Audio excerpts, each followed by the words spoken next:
What's up, everybody? Welcome back to the show. I am back here with none other than Justin over from Epic Movie Guys. Man, welcome back to the show.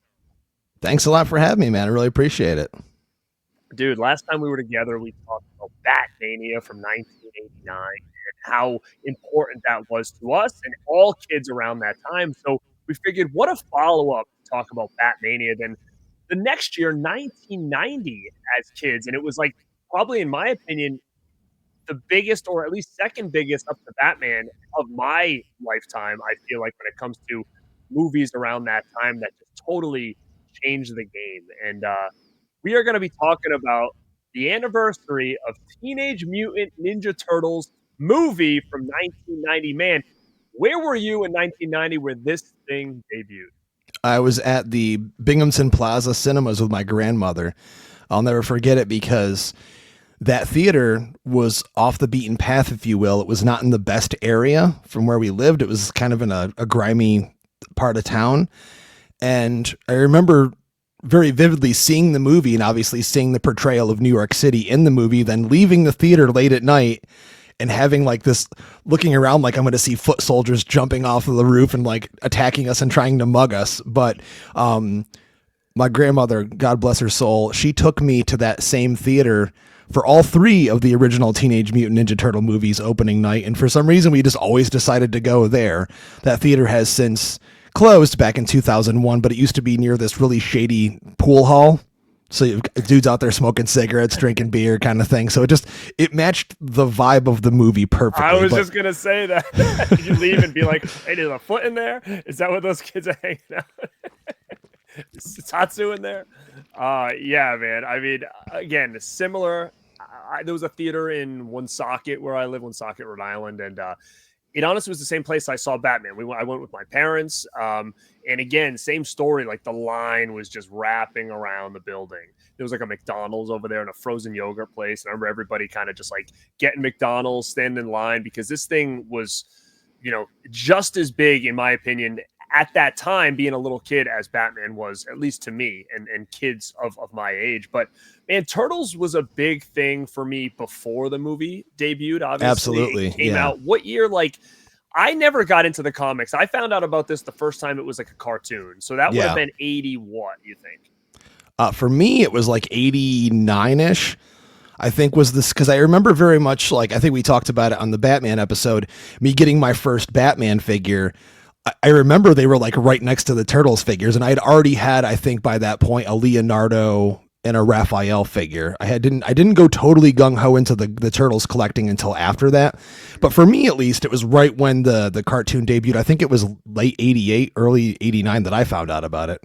I remember my neighbor Andrew telling me about the show, and I went over to his house, and I don't remember if it was like, I think he must have got the VHS tape, which had like the first episode on it, or maybe like 2 episodes, and we watched it for the first time, and I just was like mind blown by this. And I remember exactly buying figures for the first time, and I remember I got Michelangelo, my brother got Donatello, and then I can remember going to like a Chinese restaurant with my parents afterwards and us playing with them like at the table and like pulling those little like plastic brown weapons out. You had to pull them off you had to rip them off there, and sometimes they would look a little bit sharp or weird because you had to actually, like, they didn't come already like separated. You had to pull them off. They made you do the work. That's what they made you do. So I remember doing that and us being like, my mom being like, don't lose those stars, and then there was always that one weapon that I'm like, what the hell is this thing? And it was like a triangle with a handle. I was like, I still don't know what the hell that thing is, but so, man, I can't believe it's clear as day that had to have been the late 80s. I can remember sitting there playing with those things for the first time at the table. And, it was so old that, like, I remember with the toys, there was 2 versions. Like, if you had, like, the first run, they had, like, the squishy heads. Yeah. I remember, like, kind of having the squishy head ones. And then you could pop the head off. You could pop the head off and, like, mess around with it. Yeah. Really? I never popped my head off, but I remember they ended up becoming, like, hard-headed, like, later down the road. And that was like my, beginning of my next phase of action figure collecting with a turtle. I think it's got to be this way. He-Man was number 1 for me. Then it was Ghostbusters, then Turtles. I think Ghostbusters was definitely before Turtles was. Absolutely. Because that cartoon is what kept that franchise alive in between the first film and the second film. That's what kept the interest from kids still going. Yeah, so that was definitely the round. I can just remember certain things like in my life. I think of like three things: toys, wrestling, and baseball were like the three things that I can figure out where the hell I was around those times.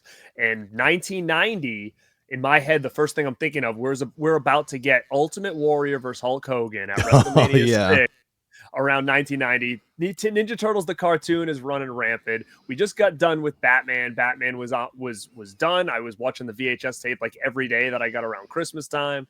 And then Ken Griffey Jr. had just made his debut in Major League Baseball, and I was completely obsessed with him too as well, and collecting the cards and stuff. So again, 1990 to me is like, I can really remember. I don't remember what grade I was in, but I remember what I was doing.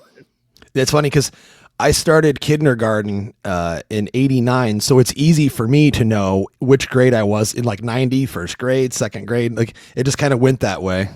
That's funny. You probably are 90s, so I would have been, I think you're probably like 2 years maybe younger than me. I think I was probably in about second grade when this thing came out. But man, it was unbelievable. And we've talked about this, before with Batman. Batman had a lot of hype around it. I mean, I think Batman had more hype around it. Absolutely, it did. Turtles did. Yeah, I mean, this was so low budget that they didn't have the marketing budget to get up billboards in Times Square or have turtles all over. But to the point of that, it made no sense to do that and spend that money because Turtles, like you said earlier, was already culturally significant. Kids already had the toys, liked the cartoon. They didn't have to promote it in that way where Batman had it wanted to be mysterious and promote something that hadn't had something in a while that really impacted the entire culture. And Turtles was already there, so they were just making the movie for it. And they did the right thing in getting it done when they did. It was the perfect timing for it to come out the year after Batman. And I think that without Batman, it would have never happened, or the way that it did, in particular, the way that Steve Barron decided to make it a little more gritty, a little darker, and closer to the comics than the actual cartoon. Mm-hmm. And I, at the time, like, I never really, as you would think as a kid loving the cartoons, you would have went into Turtles, like maybe thinking, oh, wow, this is very different. I never really did feel like it was too gritty or whatever at the time. I mean, I thought it was pretty cool that you had Raphael yelling "damn" and stuff. I thought it was cool that we saw dude, as soon as he says "damn," this is not the same Turtles from the cartoon. Absolutely. He says it like I think 5 or 6 times in the movie. Damn. I don't know if kids did this, but I mean, I never left it and been like, oh, I wish it was more like the cartoon. Like I felt so in love with it. No, I mean, yeah, definitely not. I mean, honestly, I think even as a kid, I probably preferred it to the cartoon just because I liked Batman. I liked darker stuff. I liked a little grittier stuff at that age. I still loved the cartoon, but I think after the movie started coming out, that's, I'm wearing a Secret of the Ooze sweatshirt. I'm a fan of that one. Yeah. Even though it's totally, neutered in sense of like comparing it to the original, but I think I actually went more towards the movies than the cartoons themselves, just because they were a little bit more adult, a little more serious. But just like you, I never felt the inclination to go read the comics or anything, and I kind of wish that I did in retrospect. Right. Yeah, I never did either. But you're right. I always preferred the movies to the cartoon, so much so that I can remember, when the movie came out, they ended up eventually doing some movie tie-in turtle figures, and I remember being so obsessed with dude. That wasn't until the sequel. That was Secret of the Ooze. They were pissed about the movie because it was so different, right? Wasn't that the thing? There was an uproar. Yeah, I mean, that's why in the sequel, they only use their weapons in the opening for a few seconds, and then you don't see them use the weapons for the whole rest of the movie, where in the first one, they use their weapons a lot. I mean, you don't see Leonardo stabbing foot soldiers with his swords or the size being shoved in anybody's throats or anything, but they're using them in battle with the foot soldiers. And obviously, I'm probably like you, on the schoolyard during recess, we were all pretending we were turtles, and and then of course there were those play sets where you could get the size and the nunchucks and everything, and beating the hell out of each other. The little nose, dude, with it had the little, you'd wrap it around, had the little nose on it. You'd be sweating out of that thing all day. But you're like, I'm a turtle, and you look at yourself. Even when you look at the box, you're like, this is so ridiculous. It is, but it's so amazing at the same time, though. Absolutely. Yeah. But yeah, I mean, the parents they came out after it, and that's why they changed stuff in the sequel. But it is what it is. It's why I'm glad this one came out as good as it did. And when you watch it now, and I said this to you pre-show, I've had the opportunity to catch it on the big screen at work at Alamo Drafthouse a few times over the past few years. And it holds up. And you like to use that term very often. I think it's kind of stupid. It holds up, but it really does. It holds up in terms of its place in history and being something. It's still a Turtles movie, but it is a little bit harder edged. And I love that about it. Oh man, 100%. I mean, I went on record. I did a whole video, like my top 25 favorite movies of the 90s. That's number one. I mean, there's no question to me. That movie, I can still watch Turtles now and be totally in love with it the same way I was. There's not many movies that I can carry over from childhood to now and feel like it still works 100%. I feel like Turtles works 100% even now. Like the one-liners, I mean, the grittiness to it, the way that they look, like I'm actually more pissed that they've never been able to replicate that after all this time. Man. Yeah, I know. It's a huge shame. I will say I really liked Mutant Mayhem that came out, what was it, last year or so, the animated feature. But the Michael Bay produced films, I tried so hard. I really, really do. I mean, I really did rather. And it just, none of that worked for me. I understand why they went that direction. And I also know why they have never gone back to this. Obviously, having guys in suits, kids today are going to know that immediately. My kid growing up, she was like, I would rather have that than the CGI Turtles, but it's so difficult to do that now. But my perspective on that has always been, why don't they do it mocap like they do the new Planet of the Apes movies? Have guys in half suits or something, but actually like doing the stuff, not make them fucking 9 feet tall. And then, you could blend the two things together, like have practical, have CGI, and then it would work well, And they should just make them look like they did in the original one. I mean, sure. I've seen stuff online that people have put together. And yeah. Like, have you? And I think it was like a Leonardo scene of him doing something. I'm like, dude, that was amazing. I saw that. Yeah, that went viral for a minute. That was just a fan that did that. Movie? It looked great. I was like, that looks even better than some of the stuff in this movie, actually. So I would love to see it. Every time they say they're going to make a new one. I mean, they are making The Last Ronin, which is going to be rated R. That's actually happening. So that's cool. We're going to get like a harder edge Turtles movie again. But it's still animated, right? I think it's going to be live action, actually. I'm pretty sure it's live action. I think it is. Okay. I could be wrong. I didn't know that. I actually thought Mutant Mayhem was way better than I ever thought it was. Oh, yeah. It was a lot of fun. It felt like Turtles. It brought me back to my childhood, and it felt like a really valid way of bringing it to a new modern audience. I don't watch all the new animated shows. I don't have that kind of time in my life to watch like the Nickelodeon version, this version, that version. But it's good to have a new interpretation for a new generation. And then, of course, that opens them up to going back and checking out this version, the older versions. So, I mean, yeah, I'm always going to champion Turtles, no matter what they do. If I see something new coming out, you know me, man, I always give anything an open opportunity. And if it sucks, it sucks. But if it's good, I'll be there to champion it. Yeah, I mean, Turtles has been one of those things where, like you said, I love part one. Part two, as much as they've changed it, I loved Ooze. I still love Ooze. I think it's fun. It works great. It's a great sequel. It's a little bit less gritty than the first one, but it's gritty enough. I mean, you get the introduction of Kino, who I thought was an amazing character for that franchise. Part three, I still never really was big on that. Dude, yeah, me either. I don't think most people are. The look of the Turtles was too like when they would talk, it was almost like looked like they were in pain. Like the mouth kept like kind of getting stuck and stuff. Like I couldn't really get into it because when it came to 1 and 2, to go to 3, I mean, it was one of those things where you felt like it was so far different than the other two. And there was so much cartoon lore that like I feel like could have had carryover to this movie, where they went so far beyond anything we've ever seen that, talking to your friends in school and hearing they're going to make a third one and coming up with like scenarios. Oh, I hope they do this. I hope they do that. Like nobody was right, because this literally was like characters that no one ever heard of. They went to Japan. It was just so far left field that it was hard for me to get into it. But it also, what was the year on that? Do you remember? I'm pretty sure 3 was 93. Okay, so again, I was already starting at that point to get into middle school. So like, Turtles to me wasn't as big as it maybe was, 3-4 years. That was basically the end, dude. I mean, when you look at the history of Turtles, and they talk about this in the Turtle Power documentary, they knew that they were only going to have a lifespan of from here to here point A to point B. So they tried to get in as much as they could before it crapped out. And the third one obviously made the least amount of money. And at that point, that was when kids were looking for something new. Then Power Rangers was right around the corner. Then a whole new thing happened for that generation. And I was way too old to like Power Rangers, but dude, I totally liked Power Rangers. I'm not going to lie. So I know you were probably a little too old for that, but I don't know. I'm going to be even more weird. I was the same way. And it was one of those things I can remember watching. Man, I'm trying to think what year this would have been. I can remember sitting on the couch on a Saturday morning, like watching Power Rangers on TV, like as I was waiting for like my girlfriend's mother to drop her off. And like, this was like maybe like in, I don't know, maybe freshman in high school or something, maybe or 8th grade or something. I can remember being on the couch and like waiting for her to get there and I'd be like, I better shut this off before she gets I remember getting the toys and my dad being like, you still want this Megazord thing? And I'm like, yeah, I want the Dragon Zord too. I want all those. I'll give you all of them. Yeah. But no, it's interesting though. The third one, I agree with what you're saying.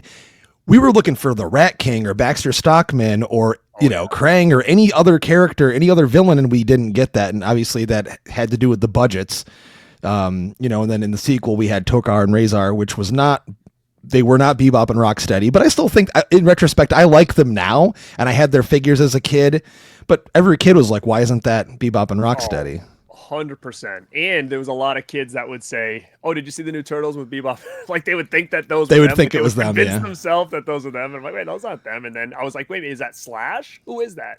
Who's that turtle? Like, it does look a little like Slash. It does actually. Like, they could have just made him Slash and it would have made more sense because he was a character we were used to. But they went in a totally different direction. And I read, or maybe it was on a documentary or something where they said they did that because they wanted to profit off those characters. Like, they could have done Bebop and Rocksteady, but all the money would have went to Playmates and whoever was putting out the cartoons. I always wonder, how they would have looked in live action with that technology, because I thought Tokar and Razor looked good in the suits and everything. Obviously, they were hindered by them as well, but would they have looked as menacing? A giant rhino, a giant warthog. Cool. I mean, probably would have looked cool, but Jim Henson, his designs and all that stuff they did. I mean, it still blows me away on how realistic those turtles looked at that time. I mean, that's one of the most special things about this movie is the puppetry that went in, the animatronics that went into these suits for these performers and how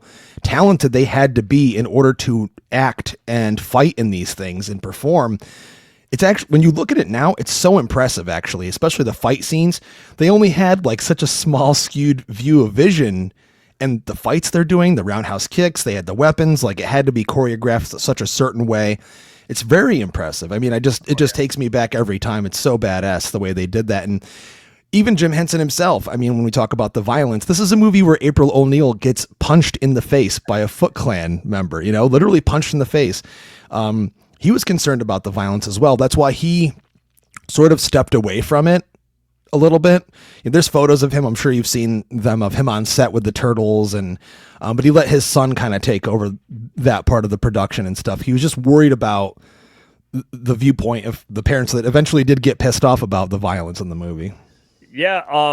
I'm surprised, looking back on it now. I'm glad they did that route. I've loved it ever since I saw it for the first time. My parents never really said much about the violence. It was weird. Like, my parents were weird about certain things. Like with that, like there was no problem. But when there's other things that they were like, oh, I don't want you to watch this or listen to this, I'm like, why? So like, but for that, for whatever reason, they were A-okay with the turtle stuff. And of course, around that time with all the marketing and stuff with just the cartoon, it was turtles everywhere. I was eating turtle pies, I had turtle shirts, I had turtle notebooks, I had backpacks. I mean, we were at Pizza Hut eating the tie-in that they did, which makes no sense because it's Domino's Pizza in the movie, yet Pizza Hut did the tie-in. And then of course they did the out of the shell tour, eventually. So I definitely want to get into that, but yeah, like it was so violent when you look back on it now, like specifically certain points like that I think about is, dude, the ending with Casey where he just crushes Shredder in the trash truck or whatever, and he's like, oops, and he like, you literally just like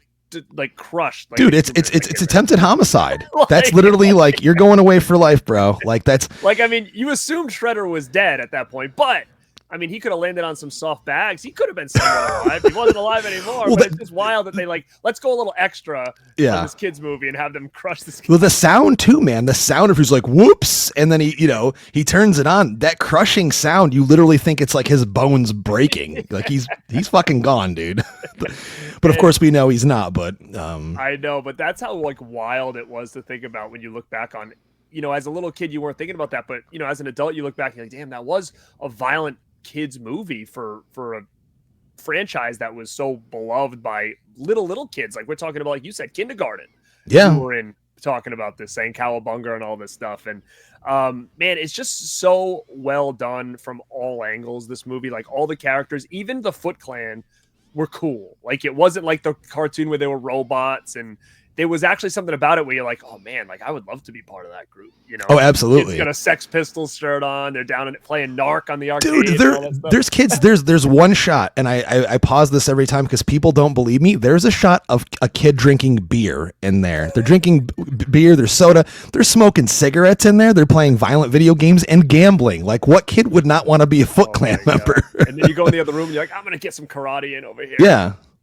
Fight some kids. Yeah. Like I think it's Sam Rockwell. I mean, it's in one of his first roles. He shows up and they're like, cigarettes? He's like, regular or menthol? Yeah. Go play. Yep. I love it, man. The character in the movie that always kind of stood out to me was Danny. I think it was a great character, but like it was so funny to me through that movie, like just little things. And every time I watch it, I still laugh to this day. As a kid, because, back in the day, I didn't hear a lot of that language at that young age. But I can remember when I was a kid, when he said, Danny, damn it. I used to call him Danny Damn It. Like I thought that was like his middle name for like a long time. That's hilarious. And then it was, what was the other one they say? Danny Charles. Is that your son, Danny Charles? So I always used to call him that all the time. It's just Dan now, okay? Dan. Speaking of that, dude, would you ever in a million years thought we would ever see? I know. Danny. I mean, one could say that's NECA scraping the bottom of the barrel and people like you are buying that shit. But hey, man, I know a lot of fans that were excited about that. I almost did a freaking backflip when I saw this. I'm like, in what world would we have in this day and age a Danny Pennington action figure? He comes with the Sid Vicious shirt. Yeah. I mean, I kind of stopped. I have, when they did the first line, I got all 4 turtles. I have Splinter and Shredder. And then I was like, all right, I'm good. Then I knew, because I knew they were going to keep coming. And literally I told myself years ago, man, you have to stop somewhere. And that's where it was. So we were talking about this before the show on how Turtles has never really, I don't even know if it ever really died, but I mean, there was a period of time where I think maybe in the 90s where it kind of slowed down a little bit, but it's really ramped up now because it knows the people that love this stuff are now all adults that have all this money to spend, and we're all big nerds now. And I mean, all these different companies are putting out so many cool Turtle stuff based on the cartoons, stuff based on the old toys, and they're re-releasing a lot of the old toys. But I'm really sticking with the movie stuff because obviously that's my favorite adaptation of that. But it is getting a little crazy. I bought like the 4 turtles, the big ones, then like the big Shredder, the big Foot. Then they started doing the little ones. And I was really trying to keep up, but it started to get crazy because now you're having like, I can look at them right here. There's like 2 Super Shredders, but like variant colors, right? Like, I know. Yeah. It's getting crazy now. So I've really kind of tried to limit it. I'm like, all right, well, see, you're one of a person. That's I see what you're doing here. I see what you're doing. You're saying it out loud. So, listen, I know that I'm overspending on this thing. It's the same as the other thing. Believe me, I get it, dude. Like oh my God. The announcement they just made yesterday, 35th anniversary. Yeah. I was like, oh, if you missed out on the other version, get these versions with Splinter, and he lights up. Like, okay, like they're gonna keep doing it. That's NECA though, man. They'll Shout Factory's the same way. They'll just keep doing the same thing. Them out. I mean, I'm looking right here. I see the big versions of the VHS cases with all the figures, and I mean, I thought that was genius. It was, for sure. But yeah, like I'm not gonna get that new set because I have all those characters. I even have that glowing Splinter because he was like a mail away type thing. I remember that. Yeah. So I'm gonna pass on that. But yeah, I mean, they're still pumping stuff out. People are still buying them. I never bought the sewer layer that came out. That was another piece that I didn't get. But yeah, I mean, it's just incredible to see a franchise that stood the test of time through all these different generations. And, you know, us as adults still look at these so fondly. And with the movie and us falling in love with it, obviously we know one of the biggest things with that movie, I think it even got a second wind when this thing finally hit VHS, because oh yeah, every absolutely. kid I knew, I mean, got dude, the thing. Now I watched this thing there it is, buddy. I feel like everyone from our generation that still has VHS tapes, we have this one. You have to have this. and I used to love that it had the little cartoon turtle heads like on the Oh on yeah, the logo there. Yeah. I thought that was cool. But yeah, man, I mean, this and Batman were probably like the two biggest VHS tapes of my childhood, no, without a doubt. absolutely. I couldn't agree more. Just watch the thing over and over. That's why I was shocked.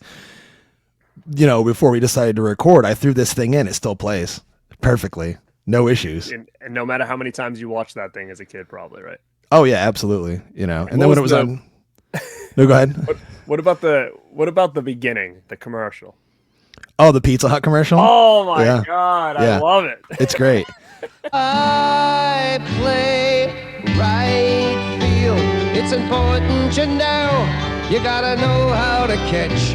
You gotta know how to throw.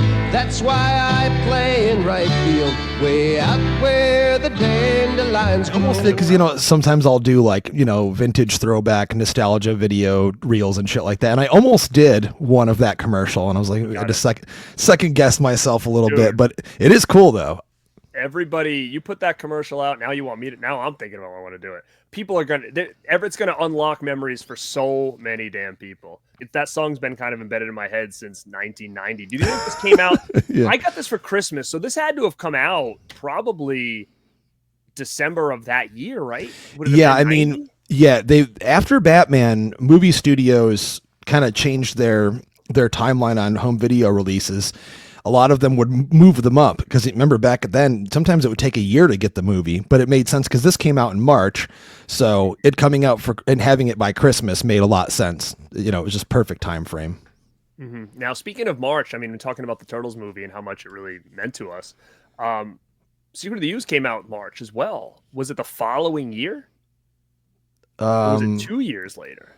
I'm pretty sure it was the next year that they churned that out. Yeah, I'm pretty sure if in the documentary, 91. So I have this right here too. So yeah, 91. So they churned that out. Like as soon as this one came out, I recall them saying that they rushed it into production. Like they wanted to, you know, hit the nail on the head. And it made sense because the second one still made a ton of money.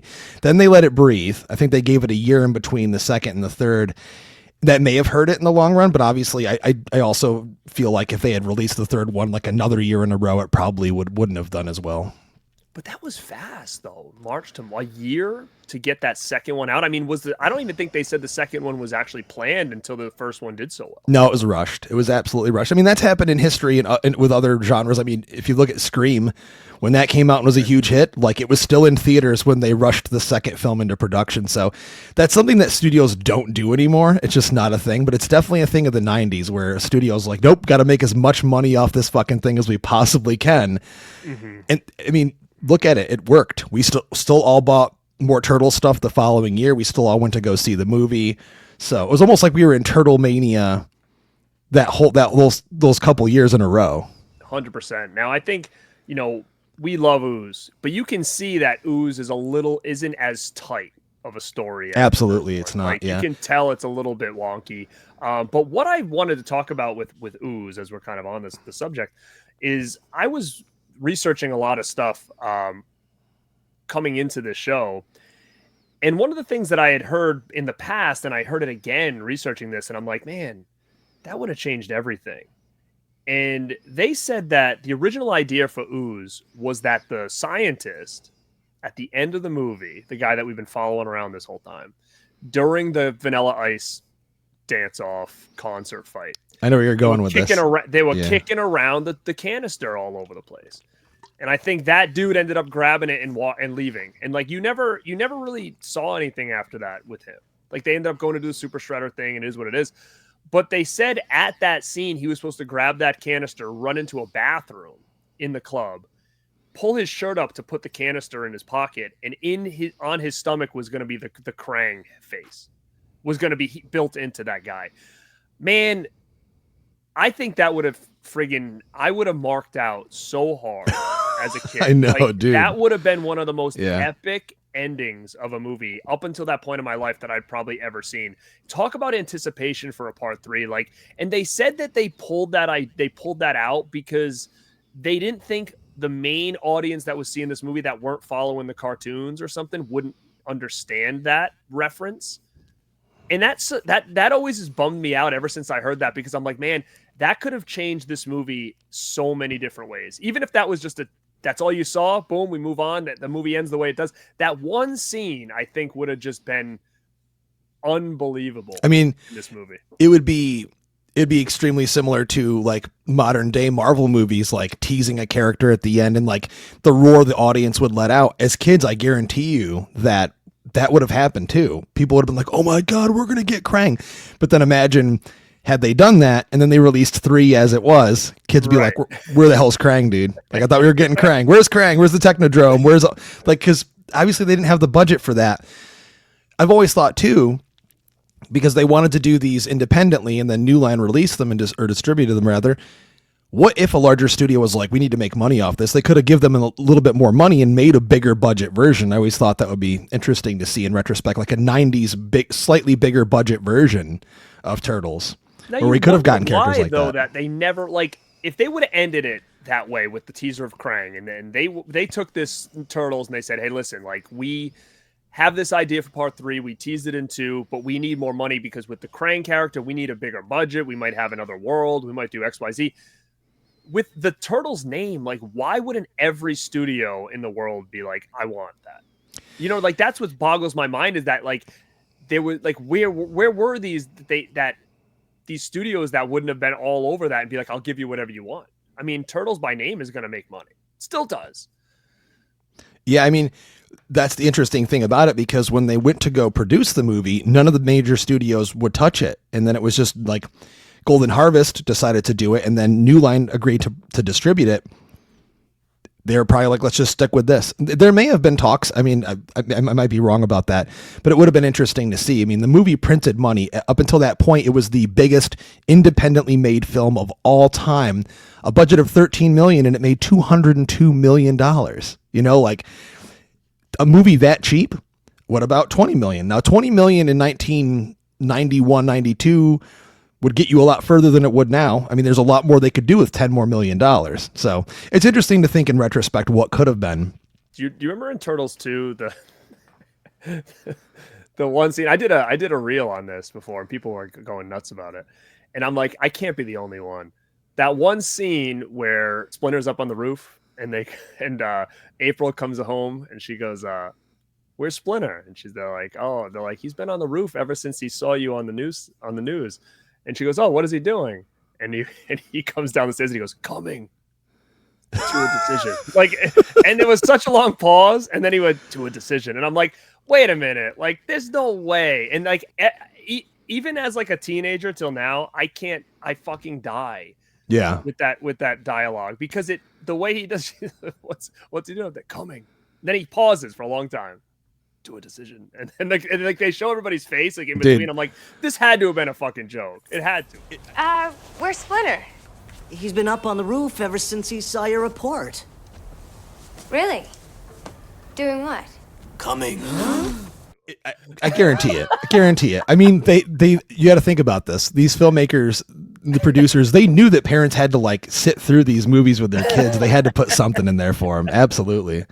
I never thought of it that way until you just mentioned it. But God, you'll never not think of it that way. Every time you watch this, you're gonna laugh, because it was set up like a friggin' alley-oop, dude. Like, she comes in where he's been up on the roof since he saw you on the news. Doing what? The one thing, you don't see any rat dick in that movie, so no, you don't. You don't see that, no, for sure.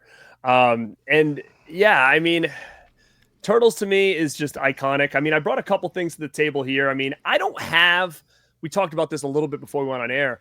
I don't have a lot of my childhood stuff, man, and I know. Yeah, I don't either.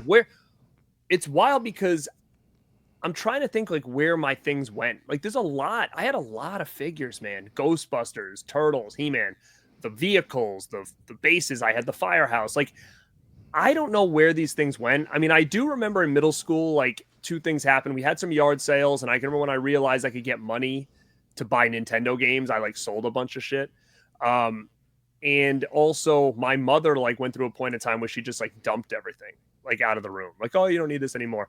Those are the only two places I think they could have went, but it's just wild that like I never was able to keep them around. Like I probably have Turtles figures from my childhood. I don't know, maybe 10 total, probably. I think I only have maybe the original first 4, but not with the weapons or anything. They might even not even have their straps around them or anything like that. I think then it's they just look naked. Yeah, just naked turtles. I'm pretty sure that's all I have. I mean, I still do have boxes because I've been collecting toys since I was 5, and I still do on occasion. Not as much as I used to, but I know I have some of those. But yeah, man, like sewer playset gone, turtle van gone. Like I literally don't know where any of this stuff went. I used to have, you name it, Power Ranger toys. Tons of them. I don't know where they are. They're gone. But for Batman, I still have a couple glass cases filled with most of that stuff. Most of it, not all of it. But I have. What's funny is I have a few of these. Do you remember Great Big Buttons? Oh, dude, of course. I still have them, but they're all New Kids on the Block. Yeah, I have like 4 of these. I have the turtle ones. So. I've got like 4 of these. Dude. I don't even know what I would. Back in 19, what was I going to do with these? Those? I don't know. They had a little stand on the back. You could stand them up. Yeah, that's true. Yeah, I mean, you could do that. Imagine, did you ever see kids wearing those though? No, not at all. But they were popular. Like they were all over the place. No one was sporting these on their jean jackets. Yeah, I mean, but maybe they are cool now. though. Change it up. But I have I did want to bring this up because I love my grandmother so much. God rest her soul. She was the one that took me, like I said, to the Turtles movies. She got me this cup, and this was my juice cup at her house, and I still have it. She got me this. It's not directly movie related, but I did want to mention this. One of my favorite things about this movie is John Duprez's score. I think it's great. And a few years ago, they released this on CD. I know they have the vinyl as well. Yeah, I have the vinyl one. Yeah, it's awesome. And then of course the VHS. I didn't go digging in my box to see what else I had or anything, but I tried to grab some stuff that I had handy. Like I have this still from my childhood. Oh, that's awesome. This was like the single for Turtle Power. And then on the back is Splinter's Tale, Splinter's Tale 2. Don't even know if I ever listened to that song, but dude, people never give Turtle Power enough credit. Everyone goes to the Ninja Rap, for part 2, but Turtle Power rules. There's only one part of Turtle Power I didn't like. Which part do you think I'm talking about? I don't know. When he says that Raph was the leader. I never understood that. Oh, yeah, that's definitely not true. Now he says that. Raphael, the leader of the Turtles. So that's true. Yeah, he's not the leader at all. Yeah. Leo gets no credit ever. But yeah, man, like, and then I have a couple of the VHS. I don't even have my part 3 anymore. I don't know where that went. Don't feel bad about it. I don't think you will. I do have this. You do have that. Okay, you still have that too. That's awesome. I got this one too, which I don't. This is the making of the toy. Yeah, I knew they had that. Yeah. Yeah. So, and I don't have the Christmas VHS too, which is another one I would love to have, but I still have those from childhood. I do have the 2 part 1 and 2 Mondo scores, but yeah, man, the scores for those movies, unbelievable. The first one, like all that dun dun dun dun dun dun. Dun. Yeah, and it's crazy so because Shirley Walker, who orchestrated conducted the score for Batman '89 and actually did all of the music for Batman the Animated Series. She actually worked on this score. So it's a great. Yeah. I mean, as soon as you hear some of those notes from that, you think Turtles right away. Unbelievable stuff. All of Shredder's stuff, man. Because I listen to a lot of dark wave stuff, like Perturbator and stuff. Dude, a lot of his sounds sound like Shredder's theme in this movie.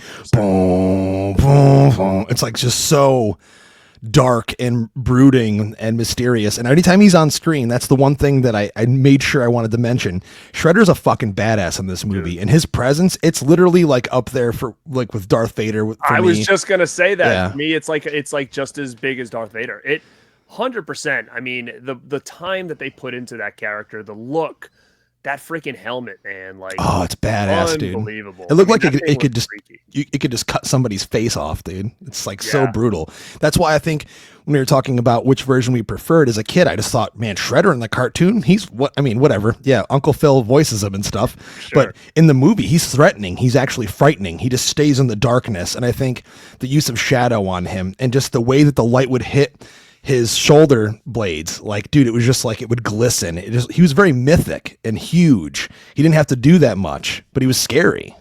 Yeah, I mean, 100%. And in the cartoon, he was always he kind of came off goofy, right? Yeah, he was bumbling all the time. And the cartoon always made me want to eat the weirdest pizzas, like when they'd go in and they'd have like bubble gum on it and other stuff. Did you see Angry Video Game Nerd did that? He did a video James, where him and his buddy, like they did a party where they just got cheese pizza and they watched the Turtles cartoon, and whatever they said, they would put that on the pizza and try it. Like it was hilarious. I'm like, dude, that's like one of the coolest ideas ever. And they did a video talking about it where like they'd watch through the cartoon and whatever that guy said, oh, I want bubble gum and anchovies, and they put bubble gum and tried it. I thought it was so cool. But yeah, man, I wanted you on here just to talk about Turtles, go back in time. Again, there was a lot that was already done with this franchise before the movie, but this was, like we said, probably the second biggest movie of our childhood, and maybe even the first for some kids. And it really does still hold its own. And, you know, the last time I've seen this on physical media, I have that pizza box set that came out on Blu-ray a couple of years ago. Well, that's something I wanted to bring up to you, not to cut you off or anything. But, dude, you have to be just as shocked as I am that we have not received a 4K Ultra HD version of this. I am very shocked. I mean, for the anniversary this year, you're telling me they couldn't do it the last anniversary? I was thinking we were going to get it. I've been told that the studio has a 4K DCP. The last time I screened it, they didn't send it, but apparently they have one. And if they have a 4K DCP, that means they have it in 4K. I mean, I don't think the Blu-ray version looks terrible by any means, but I mean, it could look better. The movie looks good. So yeah. Well, now that you say that, I do have, I guess, a little insight on that. So I went to Chiller Convention, maybe, I don't know, October actually. Okay. And I met Ernie Reyes Jr. there, and he was somebody I've always wanted to meet. I had him sign my Surf Ninjas poster. Hell yeah. And, he's such a good guy, man. He's like, oh, hang out with me for a bit. You can let this dry. And we were just bullshitting. And he was like, I told him about the YouTube and all this stuff. He's like, oh man, I'd love to come on and talk about some of the stuff I've done. I'm like, hell yeah, let's do it. He's like, oh, send me a message on IG. So I did. And I don't think has seen it. Like, it's literally probably buried in his, like, not my friend list. Yeah. The friend, the friend, or the message request list or whatever it is. So he never responded back, but it's also, he hasn't read it either. So, but such a cool guy. And he said that day, so they had the Turtles reunion at that convention. So like all the people that were in the suits were there. Shredder was there. Like everybody was there. Feldman was there. And Reyes said that like, oh yeah, like yesterday, a bunch of us went up to the hotel and we're doing interviews for the new 4K that's coming out. So whatever that meant, that was October now. That he said that he filmed interviews with a lot of the other people that were there for a new edition that was coming out on physical media. I'm pretty sure I heard the same thing too. I thought I heard rumblings about it maybe sometime last year. That's why I'm so shocked. Like, it would make sense to release it for the anniversary. But I mean, they still could release it later this year for the anniversary, but we haven't heard anything else about it. And I know you're in the spectrum of the home video world. And yeah, there was rumblings recently about Arrow Video coming out with a set with 1 and 2. I don't know where that started. It was a kind of a hot topic for about a week, and then I haven't heard anything since. So I don't know where that came from at all. I don't know if someone spit something out on X or Twitter or whatever, and then just deleted it. I have no idea. It's possible. I didn't see anything about the Arrow thing, so that's interesting to know now. I mean, I would love Arrow Video to do a box set for 1 and 2. I think that would be pretty sick. I mean, obviously, my thoughts on 3, yeah. To have all 3 on something, okay, cool. If they just do 1 and 2, I'm perfectly fine with that too. Just give it a nice, pretty edition. Put some cool features on there. I did buy, and I think I did a video on it. I believe I did a watch along of Umbrella's Blu-ray where they called it Stinko Vision. Did you hear about this? I remember that when that came out, and I was slightly frustrated because I was like, okay, I get the idea behind this, but why don't you just release it in 4K? Right. Yeah. They didn't. But I mean, it was kind of a silly concept, really. Like, I did a live watch along with my brother, and basically during certain scenes it like flashes like a certain image, and then you scratch that image and you smell it. It's like supposed to smell like pizza or whatever. Then like it was like It's like one of them was like garbage or something. It was Right, like, right. Okay, like it was kind of silly and stupid, but I bought it just because I'm like it was unique, I guess, enough for this movie. But I'm hoping that this year is the year. I mean, I would hate for them to try to hold it off to the 40th. That's for sure. Yeah, no, I'll probably be dead by then. So I sure as hell hope not, dude. I want it. I just think, again, it's not like I'm clamoring for it hardcore. I just feel like it's due now. I feel like it deserves it. Absolutely.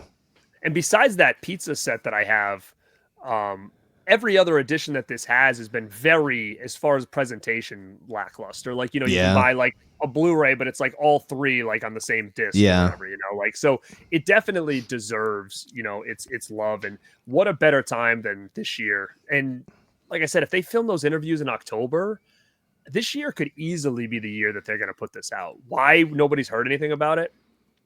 I have no idea. Well, like you remember all the rumblings about the Nightmare on Elm Street thing. That was like a couple years ago. And now we know we're actually finally getting that. So it's possible that it's going to come out of nowhere. And maybe that arrow set is a thing. I actually, now that you mentioned that, I'd actually prefer that. That'd be awesome. I'd rather have like an awesome, amazing deluxe version of these movies with awesome interviews. Cause if the studio releases these, just like the last versions, it's going to be bare bones. It'll just be the movie on there, the trailer, and that's it. Like if I want interviews and stuff, or even have them poured over the Turtle Power documentary, which in my opinion is the definitive story of the Ninja Turtles in general up until a certain point. So, Last Mutation collection. Oh, there it is. There it is. Yeah. Turtle Power. It's great. This was pretty cool. I don't know if you ever saw this thing, Turtle Forever. It was basically they took all the different cartoon adaptations and had them meet. Oh yeah, I did see that. I did see cool, that. Yeah. That was awesome. That was a lot of fun. And these old schools. The old ones. Yeah. The old DVDs. I will say the one thing about 3, as much as I disliked the movie, I thought the poster was rad. So yeah. What's the deal with, remember, like, okay, case in point, this is the original DVD for 3. It just says Teenage Mutant Ninja Turtles 3, same as the VHS. But then they started putting Turtles in Time on the disc. Did you notice that? Yeah, I did. They just kind of made that up, right? Made that up. That came out of nowhere, dude. Like, oh, there was a game. They went back in time. Let's just use this title. But yeah, man, always cool to have you back talking about this kind of stuff. I don't know what's coming up next that was this important to us. Too bad Ghostbusters was in '84, but. Heck. Oh yeah, I mean, I was 1 year old, but like honestly, and we missed. I didn't do anything for Ghostbusters 2 last year, which I should have done something for it, but it was nowhere near my level of excitement or my love of Batman. But I do love Ghostbusters 2, and that was another movie. It didn't hit the level that Turtles did or Batman, but it was still pretty awesome. But yeah, I would say the next one in my life that probably was huge for me had to have been Jurassic Park, I guess. Yeah, that was me. I mean, I would say Terminator 2, but I didn't get to see that in theaters. My parents wouldn't let me. My grandmother, again, coolest fucking person on the planet, she let me rent it. Don't tell your mom. But it didn't have that cultural impact until Jurassic Park was definitely the next thing for me. Absolutely. Yeah, so I mean, I don't know. Maybe we'll come back and we'll do some Jurassic Park. Sounds cool, man. I'm always down. Returns talk. Sure. We can always do some returns. Look at that setup you got back there, man. Look at I see. Is that returns poster right behind you? That's the Flash. I have that in a light box, but I do have the one behind. What's that one? That's the Jack Nicholson. What is that thing? Oh, what this? That's the video store standee. Oh, extremely the thing that says rare. Nicholson on the top. Oh, that's a movie theater banner from the UK. It's huge. It goes the whole side of that room. It's got the symbol in the middle and it says Nicholson Keaton. It's vintage. Yeah. That is sick. And you're still collecting the Batman stuff, huh? Yeah, that's the only thing really, man. Like I when I mentioned earlier that I don't collect as much stuff because I specifically focus on Burton Batman stuff now. Obviously, I have the Burton Batcave that I started that page back in the fall, just to kind of like give it its own space. So I'm not doing as much Batman stuff on the Epic Film Guys page. To give that room for other stuff too, and that way I can kind of just focus on that elsewhere a little bit. But I have a lot of fun doing that, and I've always felt like, and this is no disrespect to anybody else that has a Burton Batman Instagram or page or anything, but I've always felt like no one necessarily really took the right approach to how I feel it should be presented. I like to have it be nostalgia driven, but also have news about new stuff, and then just present behind the scenes in a special way. Just give them like an experience the way that I would want it, you know? So that's what I'm trying to do there. But of course, Epic Film Guys is the podcast, and that can be found everywhere. Yeah. So guys, follow Epic Film Guys everywhere. And also Burton's, what is it? Burton Batcave? Burton's Batcave? The Burton Batcave. All right. And what's cool too is, like you said, you post a lot of nostalgia stuff, but you also post a lot of stuff that you physically still have.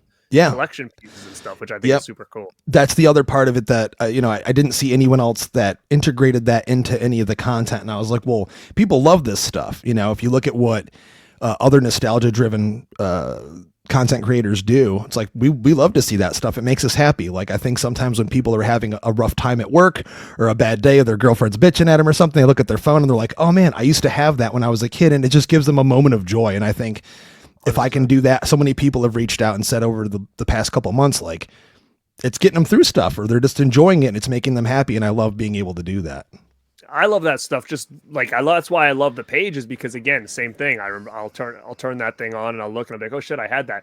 If anybody even had it for Turtles, I'd probably love it just as much too. You know, like, yeah, absolutely. Pages, like, sure. Bringing back those, or unlocking nostalgia or memories is just so huge for me. And being like, oh, you know what, I was like, I had that. Like, I was doing research for the show, and you know what, I saw that they did these.